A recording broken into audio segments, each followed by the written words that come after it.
Hello everyone, today we are going to learn the third part of chapter number 14 from grade 10 science. So what we have to learn in this video?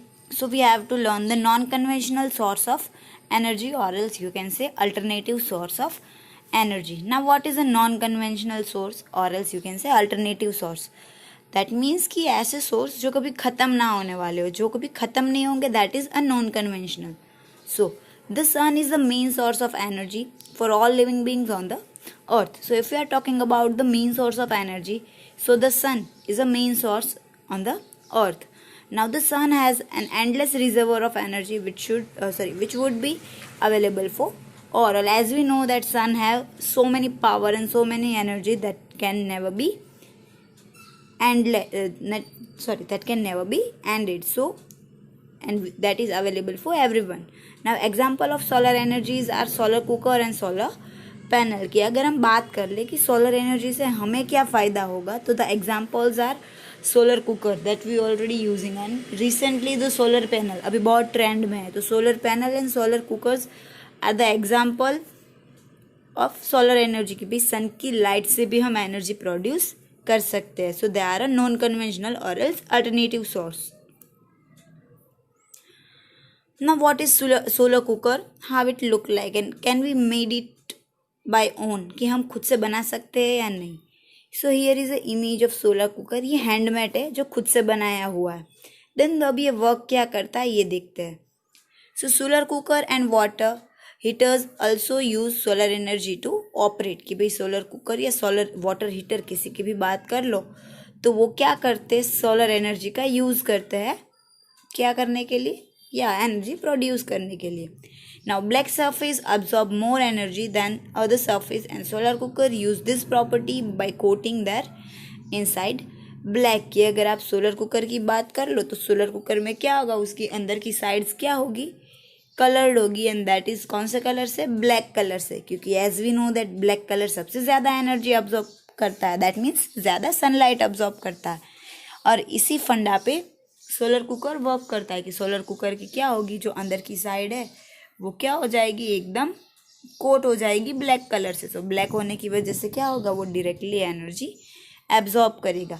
Now they use reflecting surface like mirror to focus on a sun rays. कि अब उसके साथ क्या होगा कि उनके अंदर एक मिरर भी रखा हुआ होगा. मिरर की वजह से क्या होगा, रिफ्लेक्टिंग इमेजेस मिलेगी. यहाँ पे भी आपको वो जो शाइनिंग पोर्शन दिख रहा है दैट इज ऑफ मिरर. अंदर की साइड नीचे ब्लैक कलर है और बाहर की जो आपको जो सिल्वर कलर दिख रहा है that is of a mirror, और एल्स वहाँ पे एक शीट मारी हुई है जिसकी वजह से क्या होगा, रिफ्लेक्शन इजीली हो पाएगा और हीट जनरेट होती रहेगी रिफ्लेक्शन की वजह से.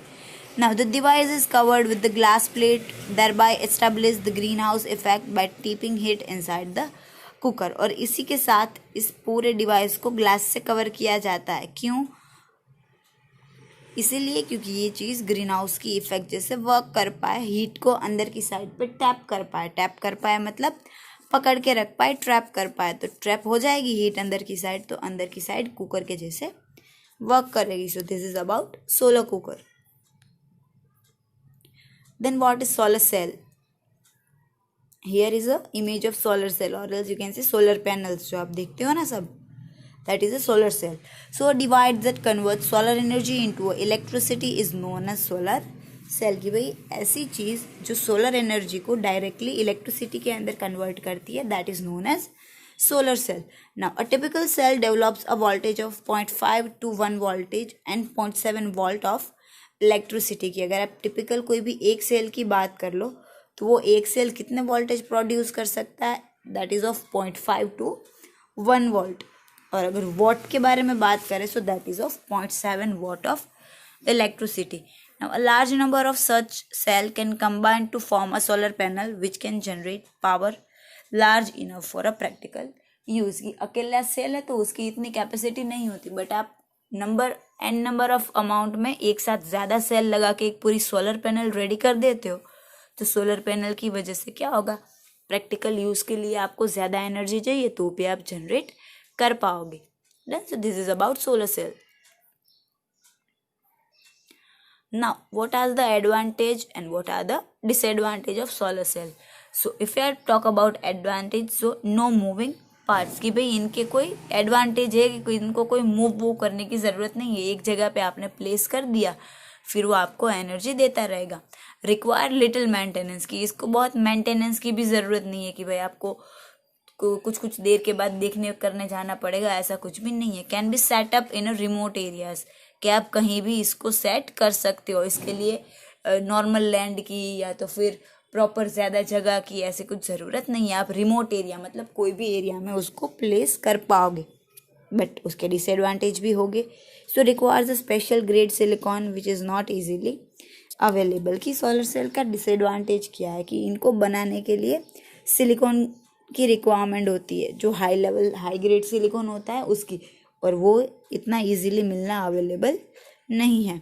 Then use of silver for interconnection makes it expensive, और सोलर सेल बनाने के लिए सिलिकॉन की ज़रूरत है, हमने पहले ही बोला। एक तो इजीली मिलता नहीं है और मिलेगा तो भी महंगा मिलेगा। सो सोलर सेल थोड़े क्या हो जाते हैं, एक्सपेंसिव हो जाते हैं। अब यूज़ कहाँ पे होते हैं, तो रिसेंटली हम देखते ही है ट्रैफिक सिग्नल्स के ऊपर, कैलकुलेटर के ऊपर एक सोलर पैनल की पट्टी आती है, that artificial satellites, space probes, then mini toys are fitted with solar cell की। ये सारी ऐसी चीज़ें हैं जिनके अंदर सोलर सेल यूज़ होता है। देन ना कौन सी इमेज है, राइट, वाटर, ओशन की इमेज है। So now we have to learn about the energy which is gained from ocean, and that energy is known as energy from the sea, or else you can say tidal energy. So the sea and ocean and other water bodies are a source of kinetic and a potential energy due to the immense volume of water and the motion of a waves। की हमें जितनी भी water bodies दिख रही है, फिर चाहे वो सी हो, ओशन हो, रिवर हो या पॉन्ड हो, उनके अंदर क्या होता है, जब वो पानी शांत होगा तो उनके अंदर पोटेंशियल एनर्जी होगी, and when it is moving और else in a wave form तब उनके अंदर काइनेटिक एनर्जी होगी। तो ये मोशन के अकॉर्डिंग हमें पानी में से भी एनर्जी मिल जाती है ना। Tidal energy, as I told you that tidal energy क्या होगी कि हमें वाटर में से जो एनर्जी मिल रही है, वाटर के अंदर टाइड्स आने की वजह से जो एनर्जी मिलेगी, that is tidal energy. So tides are variations in the level of water due to the gravitational pull of the moon. की भी टाइड्स क्या होती है, तो वाटर के अंदर जितने भी बोलते हैं ना कि वेरिएशन लेवल्स आते हैं, किसकी वजह से, यस, ग्रेविटी की वजह से। और वो ग्रेविटी किसकी वजह से इफेक्ट करेगी, मून की वजह से। कि भाई मून की ग्रेविटेशनल पुल की वजह से जितने भी इफेक्ट आता है उनकी वजह से क्या होता है, पानी के अंदर टाइड्स आती है। Then the phenomena of rise and fall of water level or high and low tides and the difference in a sea level gives tidal energy। और अब बहुत बार हम देखते भी ओशन के अंदर कि भाई कभी कभी टाइड्स बहुत बड़ी आती है, कभी कभी टाइड्स छोटी आती है, कभी उनका लेवल बहुत हाई होता है। तो ये जो हाई लो होता रहता है ना, पानी की स्पीड वगैरह, उनकी लेंथ वगैरह टाइड्स की, तो उनमें से आपको टाइडल एनर्जी मिल सकती है। Then tidal energy is obtained by constructing a dam near the narrow opening of the sea. When the tides set in, it moves the turbine which directly produce electricity. It is limited to place near the sea। अब tidal energy अगर आपको generate करनी है तो आप क्या कर सकते हो कि किसी भी वाटर बॉडी के आस पे कहीं पे डैम लगा सकते हो कि जिनकी ओपनिंग नैरो हो, मतलब नैरो ओपनिंग हो, दैट मीन्स कि कम जगह से पानी जाता हो, वहाँ पे क्या कर सकते हो, आप डैम लगा सकते हो। अब क्या होगा, टाइड आई है तो जैसे ही वो टाइड सेटल डाउन होगी, शांत होगी, तो जैसे ही टाइड ऐसे नीचे आएगी, तो अगर वहाँ पे आपने टर्बाइन्स लगा है तो टाइड नीचे आने की वजह से क्या होगा, टर्बाइन मूव होगा और डायरेक्ट इलेक्ट्रिसिटी प्रोड्यूस हो जाएगी। हाँ, बट ये एक चीज़ है कि आपको ये सारी चीज़ें करने के लिए जगह कहाँ पे ढूंढनी होगी, सी के आस पास में, मतलब समंदर के आसपास में जगह ढूंढनी होगी। Done. Now the wave energy. So waves possess a lot of kinetic energy that can be harnessed to produce electricity. कि भाई समंदर के अंदर जितने भी वेव्स आते हैं तो इन वेव्स के अंदर भी काइनेटिक एनर्जी होती है, क्योंकि पानी मूविंग कंडीशन में है, तो मूविंग कंडीशन में होने की वजह से उनके अंदर काइनेटिक एनर्जी होगी, और वो काइनेटिक एनर्जी से भी इलेक्ट्रिसिटी प्रोड्यूस की जाती है। Then waves are generated by strong winds blowing across the C.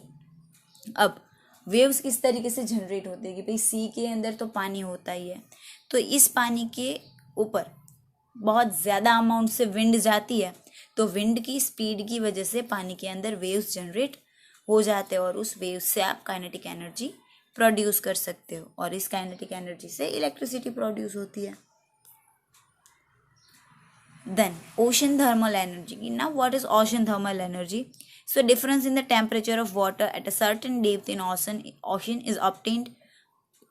is exploded to obtain energy. Now temperature difference must be 20 degrees Celsius between the surface and water up to depth of 2 kilometre. अब ocean thermal energy क्या होगी कि भाई आप जैसे जैसे पानी की अंदर डेप्थ में जाते जाते हो, समंदर की ऊपर की सरफेस का पानी तो ठंडा होगा, बट जैसे जैसे आप समंदर के नीचे जाते जाओगे क्या हो जाएगा, पानी का टेम्परेचर चेंज होता जाएगा. नीचे जाते जाते पानी क्या होता जाएगा, गर्म होता जाएगा. So temperature difference must be 20 degree celsius between the surface and water up to the depth of 2 kilometre. कि भाई 2 किलोमीटर की डेप्थ के बाद टेम्परेचर डिफरेंस कितना हो जाना चाहिए, मस्ट बी 20 डिग्री सेल्सियस. कि भाई उनके बीच में ये टेम्परेचर हो जाना चाहिए 20 के बीच में. Then warm water is use to boil volatile ammonia to form vapors that move the turbine. Cold water is used to condense the vapor back to liquid. अब इनका यूज़ क्या होता है, गर्म वाटर का और कोल्ड वाटर का. तो जितने भी गर्म वाटर्स है वार्म वाटर है, तो वार्म वाटर की हेल्प से क्या होगा, वेपर्स जनरेट होगी और वेपर्स की वजह से टर्बाइन मूव होगा. देन और ये जो कोल्ड वाटर है, कोल्ड वाटर की वजह से क्या होगा कि जो वेपराइजेशन हुआ है, वेपर्स फॉर्म हुआ है, तो कोल्ड वाटर की वजह से क्या हो जाएगा, कंडेंसेशन हो जाएगा और वो वेपर्स वापस लिक्विड के फॉर्म में कन्वर्ट हो जाएगी. Then so this is about the ocean thermal energy. Then what is geothermal energy? Geo that means earth, thermal means heat and energy. So there is a huge amount of heat trapped inside the अर्थ. की भाई अर्थ की नीचे की side पे भी बहुत ज़्यादा amount में एनर्जी स्टोर होके रखी है. अर्थ की जितने भी मेंटल की बात कर लो, क्रस्ट की बात कर लो, इनर लेयर, या तो फिर आप एकदम नीचे कोर की बात कर लो, तो अर्थ के अंदर भी बहुत सारी एनर्जी ट्रैप्ड हुई है. वॉल्केनो वगैरह वहाँ से ही जनरेट होते हैं.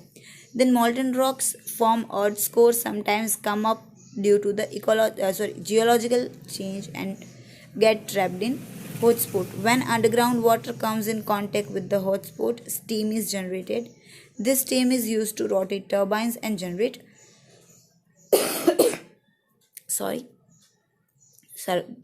electricity. अब क्या होगा कि मोल्टन रॉक्स के जितने भी पहले रॉक्स थे, उस मोल्टन रॉक्स की वजह से अर्थ का ऊपर का कोर रेडी हुआ है.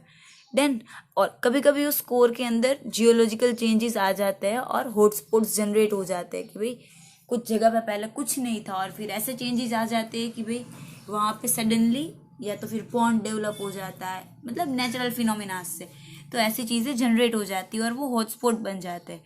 अब अंडरग्राउंड वाटर के साथ जब भी ये हॉटस्पॉट कांटेक्ट में आता है तो वो क्या करते हैं, स्टीम जनरेट करते हैं, क्योंकि ऑलरेडी ये हॉटस्पॉट बहुत गर्म चीज़ें होती है, उनका टेम्परेचर बहुत हाई होता है. और उसके साथ गर्म टेम्परेचर वाली चीज़ें अगर अंडरग्राउंड वाटर के साथ कांटेक्ट में आएगी तो क्या होगा, वाटर के साथ गर्म चीज़ें कांटेक्ट में आएगी, it will convert in a steam, की स्टीम जनरेट हो जाएगी और इस स्टीम के साथ अगर आप टर्बाइन रोटेट कर दोगे it will generate electricity. Then guys, then what is nuclear energy? So nuclear energy can be use to generate electricity by means of nuclear fission. कि भी न्यूक्लियर एनर्जी क्या है, तो इलेक्ट्रिसिटी जनरेट करना, but किसकी help से, nuclear fission की help से इलेक्ट्रिसिटी जनरेट करना, that means nuclear energy. Now in a nuclear reactor a nuclear fuel is use to carry out sustained fission chain reaction to produce electricity at a controlled rate. अब क्या होगा, there is a nuclear reactor are there. In nuclear reactor nuclear fuel is added and a reaction can be carried out. Fission chain reaction is done and electricity is produced. अब होगा क्या reaction के अंदर, वो समझते हैं. तो यहाँ पे आपको एक इमेज देके समझाया कि पहले कोई एक कंपाउंड था, लेफ्ट हैंड साइड से देखते जाओ जहाँ पे आपको बहुत लाइट इमेज दिख रही है. तो वहाँ पे 23692U लिखा हुआ है। वहाँ से क्या होगा, न्यूक्लियर फिजन होगा, मतलब उनमें से बहुत सारे कंपाउंड एनर्जी यूज वो अलग होंगे। तो एक कंपाउंड टूट के जो अलग अलग कंपाउंड्स बनेंगे ना, उसके साथ एनर्जी भी लिबरेट होगी।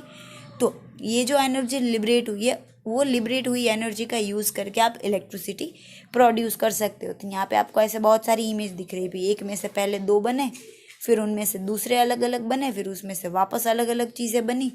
सो this are nothing else but a form of energy, कि भाई ये जो न्यूक्लियर एनर्जी रिलीज हो रही है उनमें से फिर आप इलेक्ट्रिसिटी प्रोड्यूस कर सकते हो। क्योंकि एक एटम टूट के 2 एटम्स अलग हो रहे हैं, तो उनमें से क्या होगा, एनर्जी भी रिलीज होगी। सो उस एनर्जी का हमें यूज़ कर लेना है ना। What is nuclear fission, already आपको बता दिया, अब थियरी वाइज पढ़ते हैं।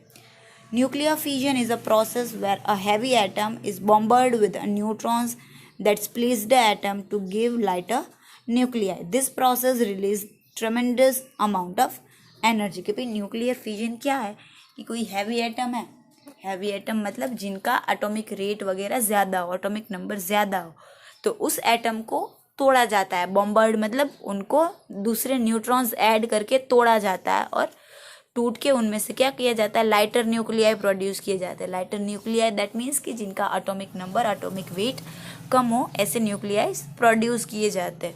और इस प्रोसेस के टाइम पे tremendous amount of energy release होती है, मतलब n number of energy release होती है, और इस एनर्जी को हमें क्या कर लेना है, यूज कर लेना है। So that is about nuclear fission.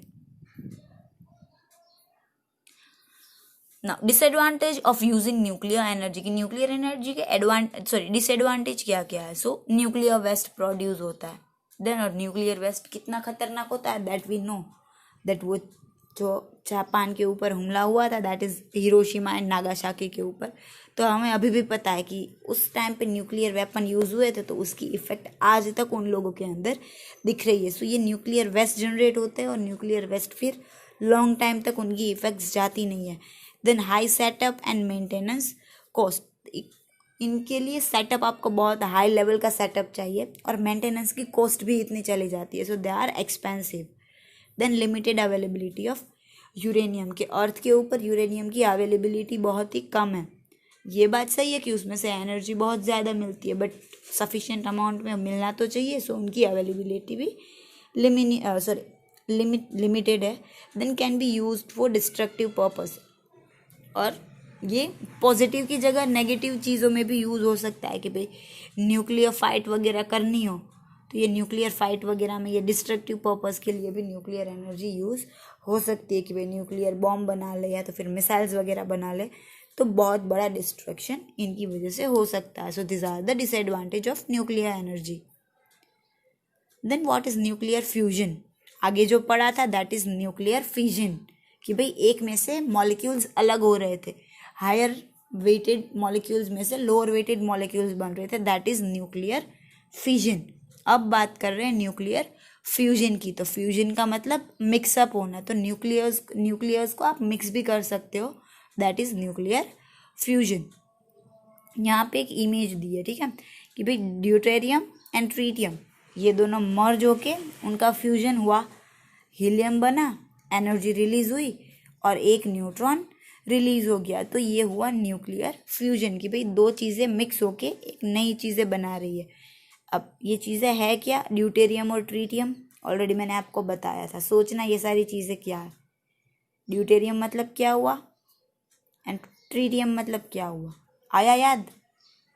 कोई नहीं, चलो मैं बता देती हूँ। That is a isotopes of hydrogen, की हाइड्रोजन के ही पार्ट्स है। हाइड्रोजन के जो 3 आइसोटॉप्स होते हैं ना, उनमें से ये 2 है, ड्यूटेरियम एंड ट्रीटियम।